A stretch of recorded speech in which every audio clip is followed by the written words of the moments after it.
नमस्कार, मैं रवीश कुमार। नागरिकता कानून याद है आपको? कभी सोचा है कि यह कानून आज तक लागू क्यों नहीं हुआ? क्यों अभी तक इसके नियम नहीं बने हैं? जिस कानून को पास कराने के लिए मोदी सरकार आक्रोश की मुद्रा में आ गई, किसी की सुनने और पीछे हटने को राजी नहीं लगती थी, तब इस कानून को लागू करने के नियम अभी तक क्यों नहीं बने हैं? क्यों बार बार देश की संसद से सरकार को समय की मांग करनी पड़ती है कि 6 महीने का और समय दीजिए, नियम नहीं बने हैं? सरकार ने 7वीं बार विस्तार मांगा है। 36 महीनों में सरकार नागरिकता कानून को लागू करने के नियम नहीं बना सकी है। क्या आपको कुछ समझ में आता है कि आपके साथ क्या हो रहा है, क्या हो रहा था? ये मुद्दे आपके बीच से आए थे या आपके ऊपर थोप दिए गए थे ताकि आप अपने सवालों को भूल जाएं और इन मुद्दों को लेकर बहस में शामिल हो जाएं? आप नोट कीजिए तो पता लगेगा कि समय समय पर इसी तरह थीम और थ्योरी वाले मुद्दे लॉन्च किए जाते हैं, जिसे लेकर झूठ सच बहस करने के हजारों एंगल होते हैं। सच और तथ्य तो आप तक पहुंचते नहीं, झूठ और अफवाहों को लेकर इन मुद्दों को गर्म कर दिया जाता है। यह थीम और थ्योरी क्या है, इसकी एक छोटी सी झलक दिखाना चाहता हूं अपनी आज की त्वरित टिप्पणी में। आप देख रहे हैं रवीश कुमार ऑफिशियल यूट्यूब पर। इसे सब्सक्राइब जरूर कीजिए और हो सके तो ज्वाइन भी कीजिए। फेसबुक पर भी यह चैनल इसी तरह उपलब्ध है। 2019 का साल बेरोजगारी के मुद्दे से टकरा रहा था, मगर चुनाव से पहले बालाकोट हो जाता है और बेरोजगारी का मुद्दा हवा हो जाता है। एक तरफ नागरिकता रजिस्टर का मुद्दा देश भर में छाया हुआ था, तो दूसरी तरफ धारा 370 की समाप्ति और कश्मीर में लॉकडाउन का मुद्दा। इसी के साथ आता है नागरिकता कानून का मुद्दा। इन तीनों चारों मुद्दों की पैकेजिंग इस तरह से की जाती है कि 2019 का पूरा साल निकल जाता है और उस साल और उसके अगले साल के विधानसभा के चुनाव भी निकल जाते हैं। अगर आप इन तीनों की हालत का अध्ययन करेंगे, इनके आसपास दिए गए बयानों को देखेंगे, तो खेल समझ आएगा कि किस तरह ऊपर से मुद्दे थोपे गए और नीचे जनता को उलझा दिया गया कि वह आपस में भिड़ती रहे। 2019 के लोकसभा चुनाव के कुछ महीनों बाद अगस्त में कश्मीर में धारा 370 हटा दी जाती है और कश्मीर में लंबे समय के लिए लॉकडाउन कर दिया जाता है। ना नोटबंदी से आतंकवाद कम हुआ, ना कश्मीर में धारा 370 के हटाने से। अब तो कश्मीरी पंडितों को भी आतंकवादियों ने निशाना बनाना शुरू कर दिया है। और ना ही कश्मीर में अभी तक चुनाव हुए हैं। जून 2021 की खबरों को पलट कर देखिए। प्रधानमंत्री ने कश्मीर के नेताओं के साथ सर्वदलीय बैठक बुलाई थी। धारा 370 हटाने के बाद इस तरह की यह पहली बैठक थी। हेडलाइन बनी कि कश्मीर में जल्दी चुनाव हो सकते हैं, मगर 2022 भी बीत गया। पूछिए तो सही कि उस बैठक में किए गए वादों का क्या नतीजा निकला। इन तीनों मुद्दों की चर्चा पूरी तरह से बंद तो नहीं हुई है, मगर कोई सरकार से पलटकर सवाल ही नहीं करता है। बयान आते हैं और छपकर नेपथ्य में चले जाते हैं, बैकग्राउंड में। असम में नागरिकता रजिस्टर बनाने का काम चला और लाखों लोग भयंकर असुरक्षा की तरफ धकेल दिए गए। कुछ सदमे और दुर्घटना से भी मारे गए। दूसरे राज्यों के अल्पसंख्यक समुदायों में कागज बनवाने की होड़ मच गई। मौका देखकर नेता और डराने लग गए कि कागज तो दिखाना पड़ेगा। एक समुदाय को डरते देखकर एक बहुसंख्यक समुदाय के लोग सीना फुलाने लग गए। उन्हें लगा कि तुष्टीकरण की राजनीति अब खत्म हो रही है, कुछ नया होने वाला है। लेकिन कभी पूछिए तो सही कि किसकी तुष्टीकरण के लिए असम के चुनावों में नागरिकता कानून को छोड़ दिया गया? सुप्रीम कोर्ट के निर्देशन में हुए नागरिकता रजिस्टर के काम को स्वीकार नहीं किया गया? इतिहास का इंतजार मत कीजिए, आज ही अपनी आंखों के सामने बनते इस इतिहास को ठीक से देख लीजिए। भ्रम फैलाया गया कि असम में रहने वाला एक समुदाय घुसपैठिया है। नागरिकता रजिस्टर से करीब 19-20 लाख लोग ही अलग से निकले। इसमें बहुसंख्यक समुदाय के लोग भी आ गए। ऐसे भी सवाल उठे। कांग्रेस ने आरोप लगा दिया कि इसमें तो 12 लाख हिंदू हैं और बंगाली हिंदू हैं। इसके बाद से तो इस रजिस्टर का पता ही नहीं चला कि यह रजिस्टर गया कहां। नागरिकता कानून और नागरिकता रजिस्टर को आप अलग कर सकते हैं, मगर दोनों उसी थीम का हिस्सा हैं जो एक पैकेज के तहत 2019 का सारा टाइम खराब कर रहे थे। आपने कितना वक्त लगाया होगा उस साल हुए इन मुद्दों में, इसका हिसाब कीजिए तो अपने बर्बाद हुए वक्त के लिए ही सही सवाल तो पूछ लीजिए। सुप्रीम कोर्ट के निर्देशन में एनआरसी हुई, असम सरकार ने स्वीकार नहीं किया। यही नहीं, मई 2022 में असम में नागरिकता रजिस्टर बनाने की संस्था के नए प्रमुख हितेश देव शर्मा ने पुराने प्रमुख प्रतीक हाजेला के खिलाफ एफआईआर करा दी, जो सुप्रीम कोर्ट के निर्देशन में एनआरसी करा रहे थे। इन पर आरोप लगाया गया कि प्रतीक हाजेला ने जानबूझकर ऐसे सॉफ्टवेयर खरीदे जिससे सही तरीके से चेकिंग ना हो सके। उन पर राष्ट्रीय सुरक्षा पर असर डालने के भी आरोप लगाए गए। इतना गंभीर आरोप लगा दिया गया तो इस मामले में अभी तक क्या हुआ? प्रतीक हाजेला कहां है और इन सवालों को लेकर क्यों नहीं मुद्दे बनाए जाते हैं? क्या प्रतीक हाजेला के खिलाफ कोई कार्रवाई हुई? मुख्यमंत्री हेमंत बिस्वा शर्मा ने भी प्रतीक हाजेला पर गलतियों से भरी एनआरसी के लिए गंभीर आरोप लगाए थे। क्या यह सब केवल हेडलाइन के लिए होता है, लोगों को बहस में झोंकने के लिए होता है? इस तरह से खबरों को पलटिए, पुरानी बहसों को याद कीजिए, आप देख पाएंगे कि क्यों बार बार थीम और थ्योरी वाले मुद्दे लॉन्च किए जाते हैं। इसलिए कि आपको पुराने मुद्दे याद ना आए और आज के अपने मुद्दे आप भूल जाएं। आप 2019 में न्यूज चैनलों के डिबेट के टॉपिक को निकाल कर देखिए, सब मौजूद है यूट्यूब के तहखाने में। उनके थंबनेल पर जो लिखा जाता है उसकी भाषा भी देखिए। उन डिबेट में सरकार के प्रवक्ता और एंकर मिलकर जिस तरह से ललकार रहे थे उसकी भी भाषा देखिए, आपको खेल समझ आएगा। तब आप नहीं समझ सके, मगर अब आप आसानी से समझ सकते हैं।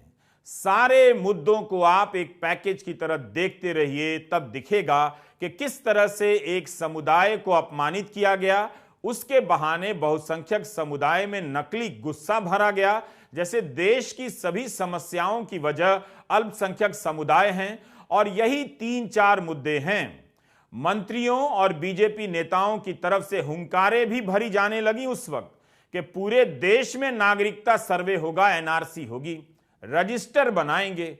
21 नवंबर 2019 को राज्यसभा में अमित शाह ने कहा कि पूरे देश में national register of citizen NRC की प्रक्रिया होगी और जब यह होगा तब असम में स्वाभाविक रूप से फिर से की जाएगी। अमित शाह ने फिर से इस बयान को जुलाई 2020 में दोहराया।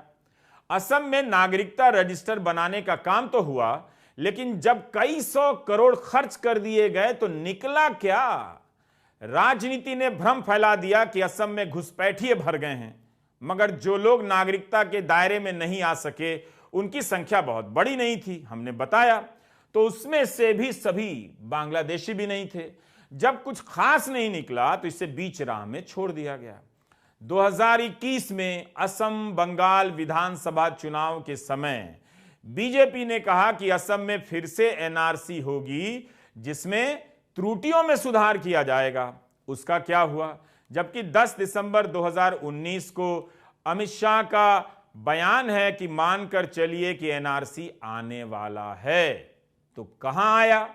क्या ये मुद्दे डराने के लिए थे, बहस को गरमाने के लिए थे, एक पक्ष को उकसाने के लिए थे, ताकि इनके नाम पर वो जोश में उबलता रहे और दूसरे समुदाय के प्रति नफरत को हवा देता रहे?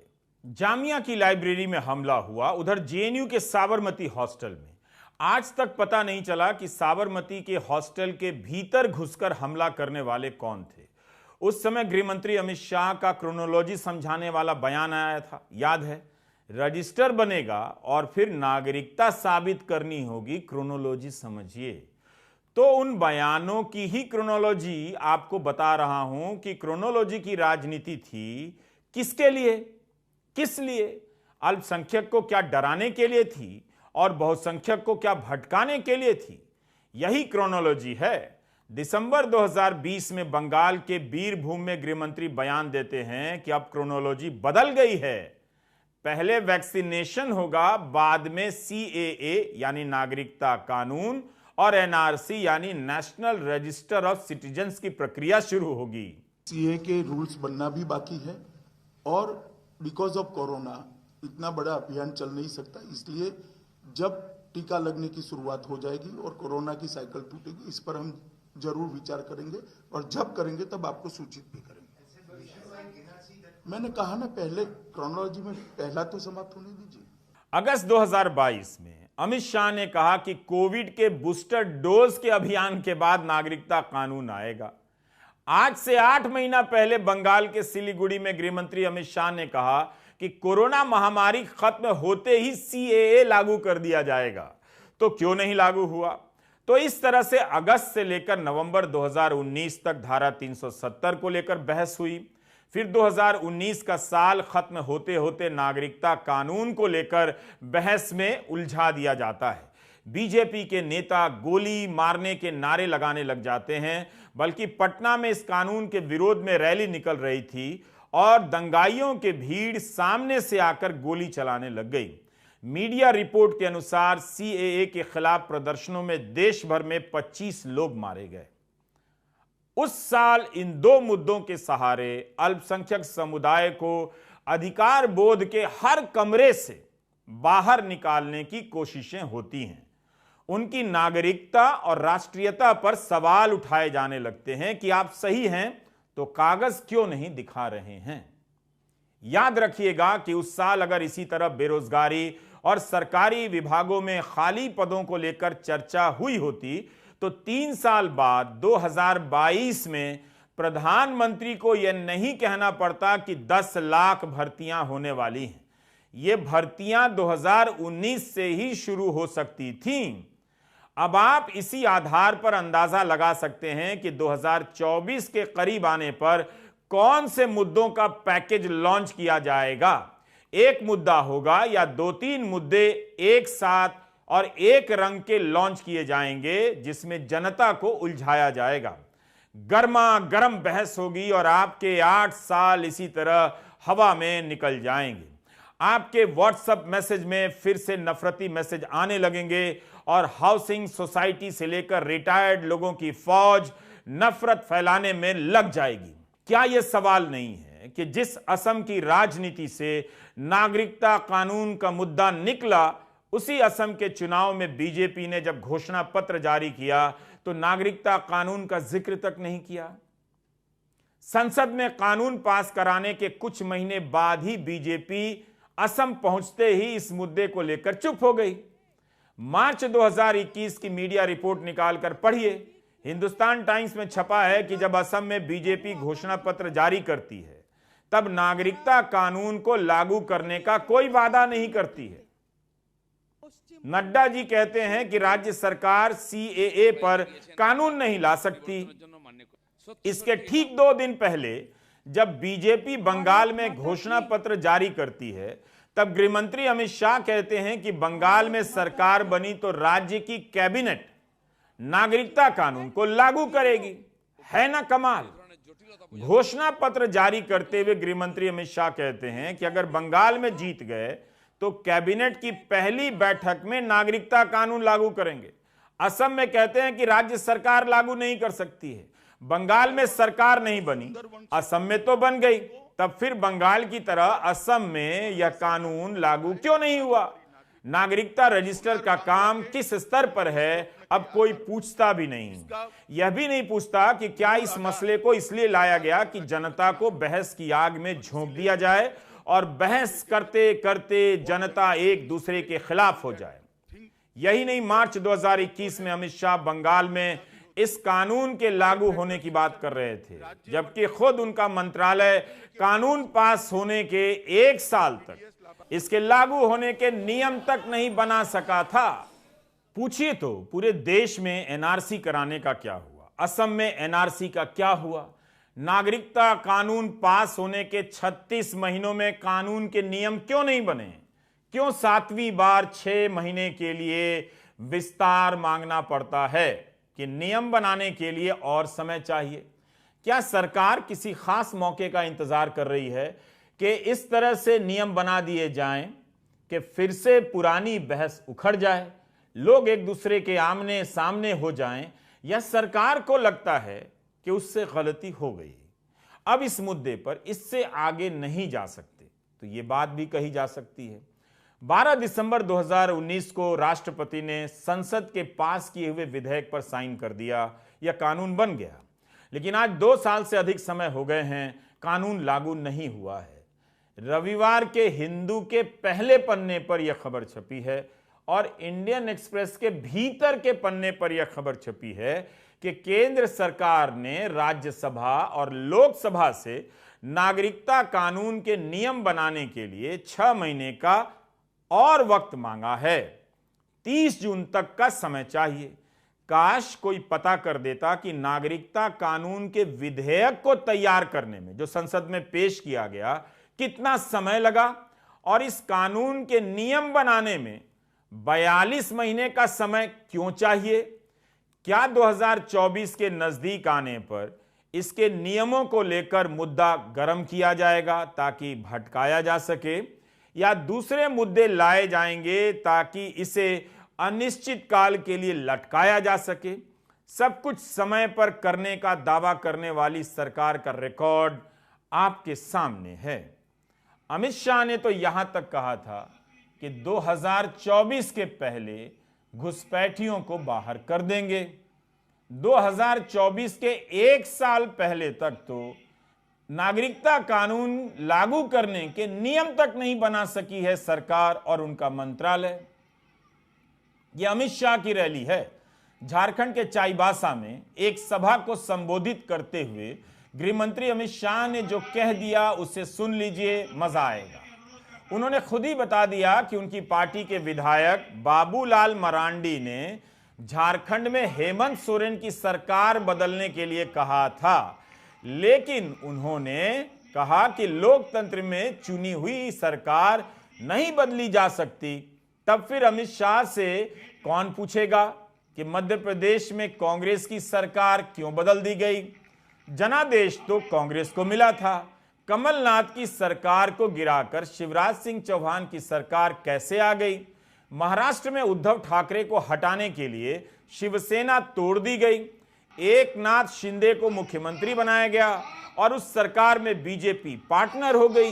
क्या महाराष्ट्र की सरकार चुनी हुई सरकार नहीं थी और लोकतंत्र की सरकार नहीं थी?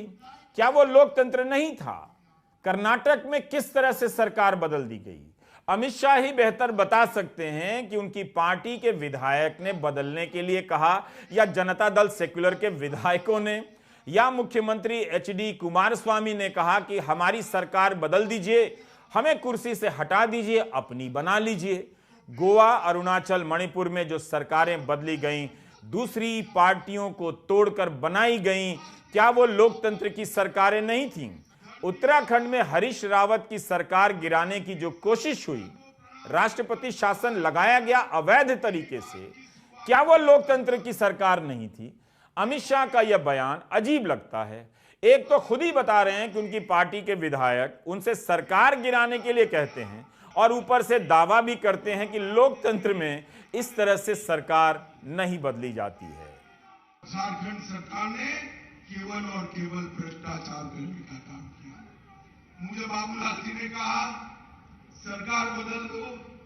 बाबूलाल जी, लोकतंत्र है, सरकार मैं नहीं बदल सकता, मगर मैं इतना जरूर कहता हूं कि इस बार जो परिणाम आने वाले हैं, झारखंड की सरकार निश्चित रूप से परिवर्तन करने जा रही है।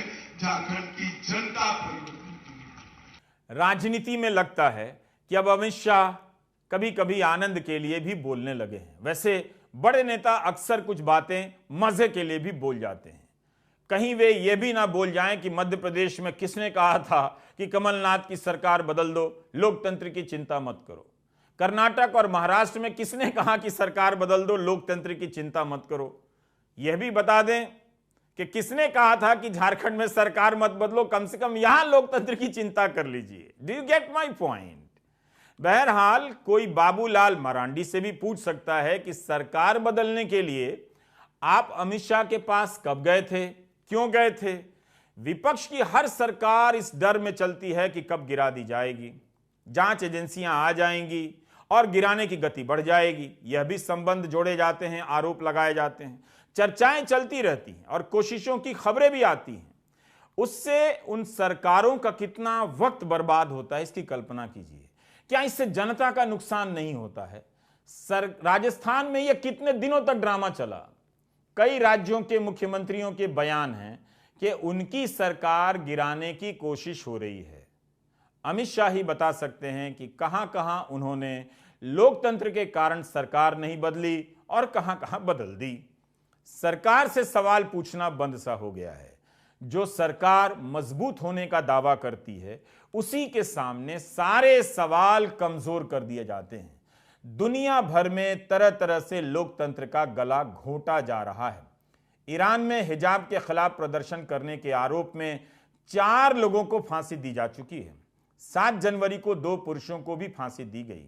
इसी केस में 3 और लोगों को सजाए मौत मिली हुई है। मीडिया रिपोर्ट के अनुसार अभी 26 लोगों को फांसी की सजा मिलने का खतरा है। कहा जा रहा है कि ट्रायल भी सही से नहीं हो रहा, फांसी से पहले परिवार वालों से मिलने भी नहीं दिया जा रहा है। नजर घुमाकर देखिए तो एक जगह जब लोकतंत्र की हत्या होती है तो उससे दूर दूसरी जगह पर अलग तरीके से उसका गला दबाया जाता है। हिंदू अखबार में खबर छपी है कि चीन ने 1000 लोगों के सोशल मीडिया अकाउंट बैन कर दिए हैं जो सरकार की कोविड नीतियों की आलोचना करते हैं। क्या आप ऐसी खबरों को दूर का मानकर छोड़ देते हैं? अगर ऐसा है, जो अपने करीब हो रही घटनाओं को ही ठीक से देख लीजिए, फिर पता चलेगा कि जो उनके साथ हो रहा है वो भी आपके साथ किसी ना किसी रूप में हो रहा है। आप चाहते हैं कि वीडियो लंबा हो। न्यूज़ चैनल में हर काम के लिए अलग अलग विभाग होते हैं, अलग अलग लोग होते हैं। हम न्यूज़ चैनल नहीं हैं, इसलिए एडिट से लेकर लिखने में वक्त लगता है। आपको भी सब्र करना होगा और हमें भी। आप सभी के कमेंट पढ़ता रहता हूं, सुझाव देते रहिए। आप सभी का शुक्रिया। लेकिन अपने परिचितों को जरूर बताइए कि रवीश कुमार ऑफिशियल कैसे फॉलो करते हैं, ज्वाइन करते हैं। यूट्यूब पर भी और फेसबुक पर भी बहुत सारे नकली चैनल बन गए हैं, उन्हें मत कीजिए, असली पर ज्वाइन कीजिए। जहां जहां सत्ता ताकतवर हो रही है, उसे लगता है कि वह जनता का दाना पानी बंद कर सकती है। हर जगह चौकस रहिए, हर जगह के लोगों के लिए चौकस रहिए। देखने की आदत जरा बदल लीजिए। नमस्कार, मैं रवीश कुमार।